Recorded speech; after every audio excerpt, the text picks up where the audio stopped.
അസ്സലാമു അലൈക്കും വറഹ്മത്തുള്ളാഹ്. ഇന്ന് സോഷ്യൽ മീഡിയയിൽ വളരെ ട്രെൻഡിങ് ആയിക്കൊണ്ടിരിക്കുന്ന ഒരു വിഷയമാണ് ഭ്രാന്തായാൽ എന്തു സുഖം, സക്കറാത്തുൽ മൗത്ത് എന്തു രസം എന്നുള്ള ആ സൂഫി ഗാനവും അതിനോടനുബന്ധിച്ച് ഒരുപാട് ചർച്ചകളും ഒരുപാട് ഉസ്താദുമാർ അദ്ദേഹത്തിന്റെ പാട്ടിനെതിരായിട്ട് രംഗത്ത് വരികയുണ്ടായി. എന്നാൽ വളരെ ചുരുക്കം ചില ആളുകൾ അദ്ദേഹം പാടിയ പാട്ടിന്റെ അർത്ഥം നമ്മൾ മനസ്സിലാക്കുന്ന രൂപത്തിലുള്ള പുറമെ കാണുന്ന അർത്ഥമല്ല, അദ്ദേഹം പാടിയിട്ടുള്ളത് ഔലിയാക്കന്മാരെ കുറിച്ചാണ് എന്ന് വിശദീകരിച്ചുകൊണ്ട് അദ്ദേഹത്തിന് അനുകൂലമായിട്ടും സംസാരിക്കുന്നത് നമ്മൾ കണ്ടിട്ടുണ്ട്. എന്നാൽ ഇതിനെക്കുറിച്ചൊന്നും ആധികാരികമായിട്ട് പറയാനുള്ള അർഹതയോ യോഗ്യതയോ ഇൽമോ ഒന്നും എനിക്കില്ല. എന്നാലും എന്റേതായ ഒരു അഭിപ്രായം പറയാൻ വേണ്ടിയാണ് ഞാൻ ഇന്ന് ഈ വീഡിയോയിലൂടെ വന്നിട്ടുള്ളത്. അതായത് അദ്ദേഹത്തെക്കുറിച്ച് നമ്മൾ നോക്കുമ്പോൾ അദ്ദേഹം പാടിയ പാട്ടിന് നമുക്ക് രണ്ട് തരത്തിലുള്ള അർത്ഥം വെക്കാൻ സാധിക്കും.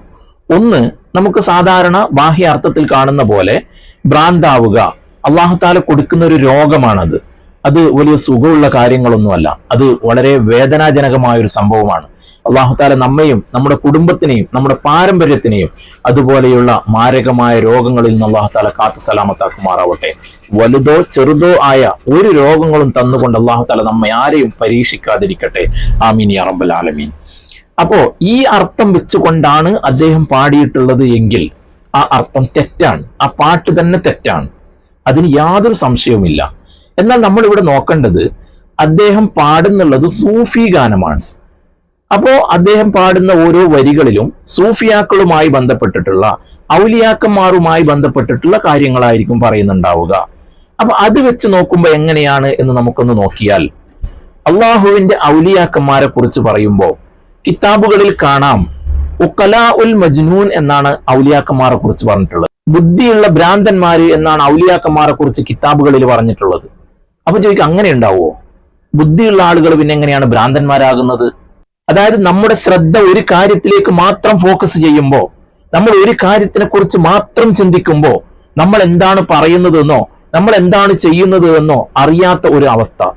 അതുപോലെ അള്ളാഹുവിനെ മാത്രം ചിന്തിച്ചുകൊണ്ട് ശ്രദ്ധ അള്ളാഹുവിലേക്ക് മാത്രം ഫോക്കസ് ചെയ്തുകൊണ്ട് ജീവിക്കുന്ന ഒരു തരം ആളുകൾ, അള്ളാഹുവിന്റെ വിധിവിലക്കുകൾ യഥാക്രമം പാലിച്ചുകൊണ്ട് അള്ളാഹുവിലേക്ക് ഇബാദത്ത് ചെയ്തുകൊണ്ട് അള്ളാഹുവിനെ മാത്രം ചിന്തിച്ചുകൊണ്ട് അള്ളാഹുവിലേക്ക് ലയിച്ച ആളുകൾ, അവരാണ് അള്ളാഹുവിന്റെ ഔലിയാക്കന്മാർ. അവരെന്താണ് പറയുന്നതെന്നോ അവരെന്താണ് ചെയ്യുന്നത് എന്നോ അവർക്ക് അറിയാൻ കഴിയുകയില്ല. അവർ അള്ളാഹുവിന്റെ ഔലിയാക്കന്മാരാണ്. എന്നാൽ ഇങ്ങനെയുള്ള ഔലിയാക്കന്മാരെ അവരെ പ്രവൃത്തിപരമായിട്ട് നമുക്ക് പിൻപറ്റാൻ നമുക്ക് സാധ്യമല്ല. കാരണം അവരോട് ദീനിന്റെ വിധിവിലക്കുകൾ കൽപ്പനയില്ല. നിസ്കാരം കൊണ്ട്, നോമ്പ് കൊണ്ട്, സക്കാത്ത് കൊണ്ട് ഒന്നും ഒരു വിധിവിലക്കുകളും അവർക്ക് ബാധകമല്ല. അത് ഏത് തരത്തിലുള്ള ഭ്രാന്തായാലും ഈ ദീനിന്റെ വിധിവിലക്കുകൾ അവർക്ക് ബാധകമല്ല. അപ്പോ ഇങ്ങനെ അള്ളാഹുവിലേക്ക് മാത്രം കാര്യങ്ങൾ ഫോക്കസ് ചെയ്തിരിക്കുമ്പോൾ ബാക്കി അവർ പറയുന്ന കാര്യങ്ങളും ചെയ്യുന്ന കാര്യങ്ങളും അവർക്ക് അറിയാൻ കഴിയുകയില്ല എന്ന് പറയുമ്പോൾ അങ്ങനെയൊക്കെ ഉണ്ടാകുമോ എന്ന് ചോദിക്കുന്ന ആളുകളോട് എനിക്ക് പറയാനുള്ളത്, അല്ലാഹു തആല പരിശുദ്ധ ഖുർആനിലൂടെ ഒരു ചരിത്രം നമ്മെ പഠിപ്പിക്കുന്നുണ്ട്. ഹദീസിലൂടെയോ അല്ലെങ്കിൽ കിതാബുകളിലൂടെയോ ഇമാമുമാരോ അല്ലെങ്കിൽ ആരെങ്കിലും ഒക്കെ പറഞ്ഞ ചരിത്രമല്ല. അല്ലാഹു തആല പരിശുദ്ധ ഖുർആനിലൂടെ പറയുന്ന ചരിത്രമാണ് ബഹുമാനപ്പെട്ട നബിയുല്ലാഹി യൂസുഫ് നബി അലൈഹിസ്സലാമിന്റെ ചരിത്രം.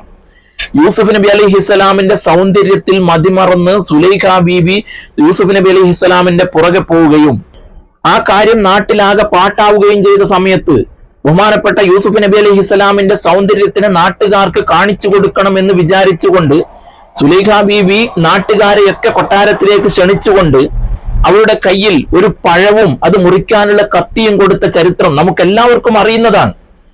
അങ്ങനെ എല്ലാവരുടെ കയ്യിലും പഴവും കത്തിയും കൊടുത്തിട്ട് അവരുടെ മുന്നിലൂടെ ബഹുമാനപ്പെട്ട യൂസുഫ് നബി അലൈഹിസ്സലാമിനെ നടത്തുകയാണ്.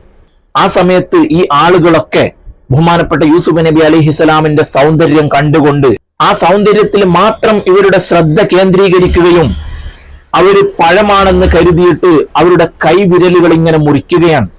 അവർക്ക് അറിയുന്നില്ല അവരെന്താണ് ചെയ്യുന്നത് എന്ന്, അവരുടെ ശരീരത്തിന്റെ ബോധമില്ല. അവര് പറയുന്നു ഹാദാ മലക്കുൻ കരീം, അവര് പറയുന്നത് ഇത് മനുഷ്യനല്ല, ഇതൊരു മലക്കാണ്. അതായത് അവരെന്താണ് ചെയ്യുന്നത് എന്നും അവരറിയുന്നില്ല, അവരെന്താണ് പറയുന്നത് എന്നും അവരറിയുന്നില്ല. അതുപോലെയുള്ള ഒരു അവസ്ഥ. അവർക്ക് ബുദ്ധിയില്ലാഞ്ഞിട്ടാണോ? അല്ല, ആ ഒരു സമയത്തേക്ക് അവരുടെ ശ്രദ്ധ മുഴുവനും യൂസുഫ് നബി അലൈഹി ഇസ്ലാമിൽ കേന്ദ്രീകരിക്കുകയാണ്.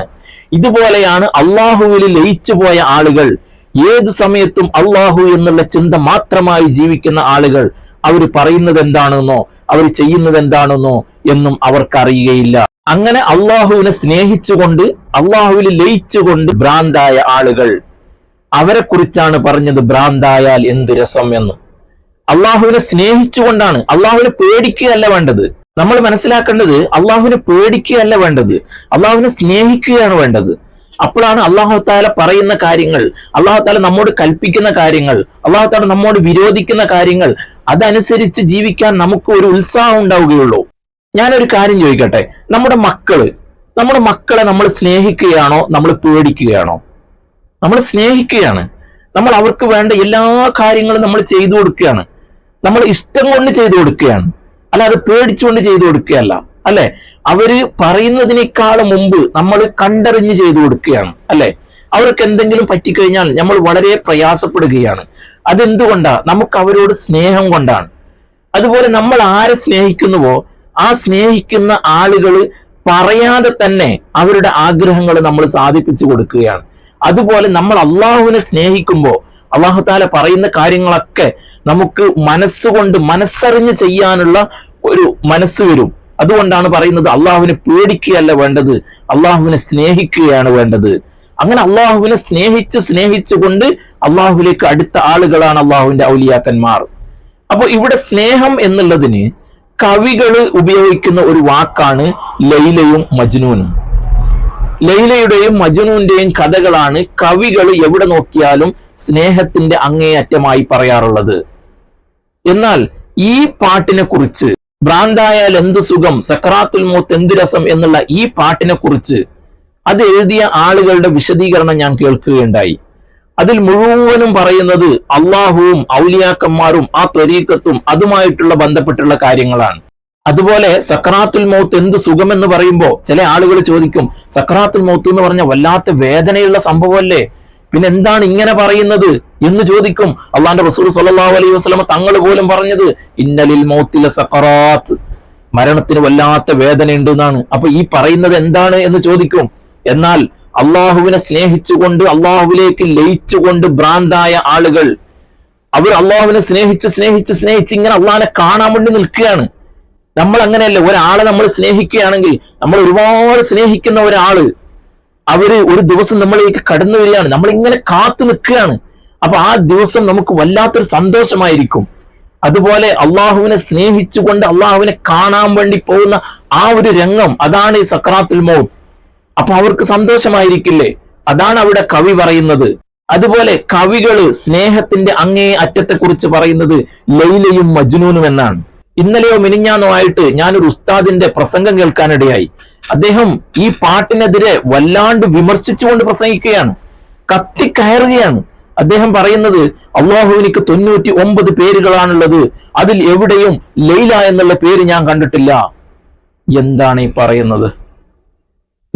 നമ്മുടെ ഭാര്യയെ അല്ലെങ്കിൽ നമ്മുടെ മക്കളെ സ്നേഹം കൊണ്ട് പല പേരുകളും വിളിക്കാറുണ്ട്. എന്നാൽ അവരുടെ യഥാർത്ഥ പേരാണോ അത്? അല്ല. അത് നമ്മൾ അവരെ സ്നേഹം കൂടുമ്പോൾ വിളിക്കുന്ന ഒരു പേരുകളാണ്. അതുപോലെ കവി സ്നേഹത്തിന്റെ അങ്ങേയറ്റത്തെ കാണിക്കാൻ വേണ്ടി ഉപയോഗിക്കുന്ന ചില പേരുകളാണ് ലൈലയും മജ്നൂൻ എന്നൊക്കെ. അത് കവിയുടെ ഒരു ചിന്തയാണ്. അത് ആ രൂപത്തിലാണ് എടുക്കേണ്ടത്. അത് ആ എഴുതിയ ആളുകൾ അവർ വിശദീകരിക്കുന്നുണ്ട്. അവരുടെ വിശദീകരണം കേട്ടിട്ടാവണം നമ്മൾ കൂടുതൽ പറയേണ്ടത്. മാത്രമല്ല, ഇതിനെക്കുറിച്ച് പറയുന്ന ഉസ്താദുമാരോട് എനിക്കൊരു അപേക്ഷയുള്ളത്, നിങ്ങൾ ജനങ്ങളോട് പറഞ്ഞു കൊടുക്കുമ്പോൾ ഈ പ്രത്യക്ഷത്തിൽ കാണുന്ന അർത്ഥം മാത്രമല്ല, ഇതിന് ഇങ്ങനെയും ചില അർത്ഥങ്ങളുണ്ട് എന്നും കൂടെ നിങ്ങൾ വിശദീകരിച്ചു കൊടുക്കണം. കാരണം നിങ്ങൾ സമൂഹത്തെ തെറ്റിദ്ധരിപ്പിക്കരുത്. ബാഹ്യത്തിലുള്ള ആ അർത്ഥങ്ങൾ മാത്രം പറഞ്ഞുകൊണ്ട് വളരെ ആക്ഷേപിച്ചുകൊണ്ട് ഒരുപാട് ഉസ്താദുമാരുണ്ട്, ഒരുപാട് പ്രാസംഗികന്മാർ വല്ലാണ്ട് വിമർശിച്ചുകൊണ്ട് പ്രസംഗിക്കുന്നതായിട്ട് ഞാൻ കേട്ടിട്ടുണ്ട്. എന്നാൽ ബാഹ്യത്തിലുള്ള ഒരു അർത്ഥം അങ്ങനെയാണ് അദ്ദേഹം ഉദ്ദേശിച്ചിട്ടുള്ളത് എങ്കിൽ യാതൊരു സംശയവുമില്ല, ഈ പാട്ട് തെറ്റാണ്, ഞാൻ പറഞ്ഞല്ലോ. എന്നാൽ അദ്ദേഹം പാടുന്നത് സൂഫി ഗാനങ്ങളാണ് എന്നും ഔലിയാക്കന്മാരെ കുറിച്ച് ഇങ്ങനെ കിതാബുകളിൽ പറഞ്ഞിട്ടുണ്ട് എന്നും ബാക്കി കാര്യങ്ങളൊക്കെ അതിന്റെ ബാഹ്യമായ അർത്ഥം ഇങ്ങനെയാണെന്നും ആന്തരികമായി ഇങ്ങനെ അർത്ഥങ്ങളുണ്ടെന്നും ഒക്കെ ജനങ്ങൾക്ക് പറഞ്ഞു കൊടുക്കുകയാണ് വേണ്ടത് ആലിമീങ്ങൾ. അല്ലാതെ ഏതെങ്കിലും ഒരു വിഷയത്തിൽ വന്നുകൊണ്ട് അവരെ കുറിച്ച് അങ്ങ് അടിച്ച് ആക്ഷേപിക്കുകയല്ല വേണ്ടത്. അല്ലാഹു തആല സത്യം മനസ്സിലാക്കാൻ നമുക്ക് എല്ലാവർക്കും തൗഫീഖ് നൽകുമാറാവട്ടെ. ആമീൻ യാ റബ്ബൽ ആലമീൻ. അതുപോലെ ആ പാട്ടില് ഒരു അറാക്കിന്റെ കഥ പറയുന്നുണ്ട്. ഏതോ വനത്തില് ഏതോ വള്ളിക്കാട്ടിലുള്ള ഒരു അറാക്ക് അത് ചിന്തിക്കുകയാണ്, കൊട്ടാരത്തിലുള്ള ലൈലയുടെ അടുത്ത് ഞാൻ എത്തിയിരുന്നെങ്കിലോ എന്ന്. നടക്കുന്ന കഥയാണോ? എന്നാൽ ചില ആളുകൾ വന്നിട്ട് ആ അറാക്കിനെ വെട്ടിമുറിക്കുകയാണ്. ആ സമയത്ത് അത് സന്തോഷിക്കുകയാണ്. എന്നെ ഇവർ വെട്ടിമുറിച്ചുകൊണ്ട് അവര് വിറ്റ് അവരാരെങ്കിലും വാങ്ങി അങ്ങനെ എത്തിയിട്ട് ഞാൻ ആ ലൈലയുടെ അടുത്ത് എത്തുമോ എന്ന്. ബാക്കി കാര്യങ്ങളൊന്നും അതിനൊരു പ്രശ്നമല്ല. അതിന്റെ ചിന്ത എപ്പോഴും ലൈലയിലേക്കാണ്. ഇങ്ങനെ ഓരോ കാര്യങ്ങളും ഔലിയാക്കന്മാരെ കുറിച്ചും അള്ളാഹുവിനെ കുറിച്ചും ത്വരീഖത്തിനെ കുറിച്ചും ഇങ്ങനെയായി ബന്ധപ്പെടുന്ന കാര്യങ്ങളാണ് അതിൽ പറയുന്നത്. ഇടവഴിയിലൂടെയാവണം എന്നൊക്കെ പറയും. ഈ ഇടവഴി എന്ന് പറയുന്നത് വലിയ വിശാലമായ കാര്യമല്ല, ഇടവഴിയാണ്. അതായത് ഈ ദുനിയാവ് വളരെ വിശാലമല്ല. അള്ളാന്റെ റസൂൽ സല്ലല്ലാഹു അലൈഹി വസല്ലം തങ്ങൾ പറഞ്ഞത് എന്റെ ഉമ്മത്തിന്റെ ആയുസ് 60-ന്റെയും 70-ന്റെയും ഇടയിലുള്ള ആയുസ്സാണ് എന്നാണ്. അപ്പൊ ഈ ദുനിയാവ് വളരെ വിശാലമാണോ? അല്ല, ഇടുങ്ങിയതാണ്. ഇങ്ങനെ ഓരോ കാര്യങ്ങളും ഇത് അവര് വിശദീകരിക്കുന്നത് ഞാൻ കേട്ടതാണ്. അപ്പൊ അവരെന്താണോ എഴുതിയത് അത് അവരാണ് പറയേണ്ടത്. അത് കേട്ടിട്ടാണ് നമ്മൾ മറ്റുള്ള ആളുകൾക്ക് പറഞ്ഞു കൊടുക്കേണ്ടത്. അല്ലാഹു തആല നമ്മെ എല്ലാവരെയും നന്നാക്കി തെരുമാറാവട്ടെ. ആമീൻ യാ റബ്ബൽ ആലമീൻ. അവസാനമായി ഈ പാട്ടിനെ എതിർക്കുന്ന ആളുകളോട് എനിക്കൊന്ന് പറയാനുള്ളത്, ആ എഴുതിയ ആളുകൾ അവർ പറയുന്ന വിശദീകരണമെങ്കിലും ഒന്ന് കേൾക്കാൻ നിങ്ങൾ തയ്യാറാവണം എന്നാണ്. അതിനുശേഷം നിങ്ങൾ വിമർശിക്കുകയോ വിമർശിക്കാതിരിക്കുകയോ എന്ത് വേണമെങ്കിലും ചെയ്യാം, അത് നിങ്ങളുടെ സൗകര്യമാണ്. അതുപോലെ ഉസ്താദുമാര് പ്രസംഗിക്കുമ്പോൾ എന്നെ പോലെയുള്ള ആളുകൾ ഉസ്താദുമാരുടെ വയല് കേട്ടുകൊണ്ട് പ്രസംഗം കേട്ടുകൊണ്ട് പഠിക്കുന്നവരാണ്. അപ്പൊ ഒരു വിഭാഗം ഉസ്താദുമാർ ഇതിനെ പാടെ തള്ളിക്കൊണ്ട് ആക്ഷേപിച്ചുകൊണ്ട് പ്രസംഗിക്കുമ്പോ, ചില ഉസ്താദുമാർ ഇതിനെ അനുകൂലിച്ചുകൊണ്ട് പ്രസംഗിക്കുമ്പോ ഇത് കേൾക്കുന്ന ജനങ്ങളുടെ സംശയം ഒരു കാലത്തും മാറാൻ പോകുന്നില്ല. കാരണം ആ ഉസ്താദ് പറയുന്നതാണോ ശരി, ഈ ഉസ്താദ് പറയുന്നതാണോ ശരി? എന്നാൽ ഇത് രണ്ടും പറഞ്ഞു കൊടുത്തുകൊണ്ട് ഇതിന് ബാഹ്യമായ ഒരു അർത്ഥം ഇങ്ങനെയുണ്ട്, ആന്തരികമായ ഒരു അർത്ഥം ഇങ്ങനെയുണ്ട്, ഈ രണ്ട് അർത്ഥം പറഞ്ഞു കൊടുത്തുകൊണ്ട് നിങ്ങൾ പ്രസംഗിക്കുകയാണെങ്കിൽ ആളുകൾക്ക് അതിനെക്കുറിച്ചുള്ള ഒരു ബോധം വരും, ആളുകൾക്ക് മനസ്സിലാക്കാൻ കഴിയും എന്ന് മാത്രം പറഞ്ഞുകൊണ്ട് ഞാൻ നിർത്തുകയാണ്. അല്ലാഹു സുബ്ഹാനഹു വ തആല നല്ലത് പറയുവാനും നല്ലത് കേൾക്കുവാനും നല്ലത് ജീവിതത്തിൽ പകർത്തുവാനും നമുക്ക് എല്ലാവർക്കും തൗഫീക്ക് നൽകുമാറാവട്ടെ. ഈമാനോടുകൂടി ജീവിപ്പിച്ച് ഈമാനോടുകൂടി മരിക്കാനുള്ള തൗഫീക്ക് നമുക്ക് എല്ലാവർക്കും അല്ലാഹു തആല നൽകുമാറാവട്ടെ. ആമീൻ യാ റബ്ബൽ ആലമീൻ. ദുആ വസിയത്തോടുകൂടി അസ്സലാമു അലൈക്കും വറഹ്മത്തുള്ളാഹി.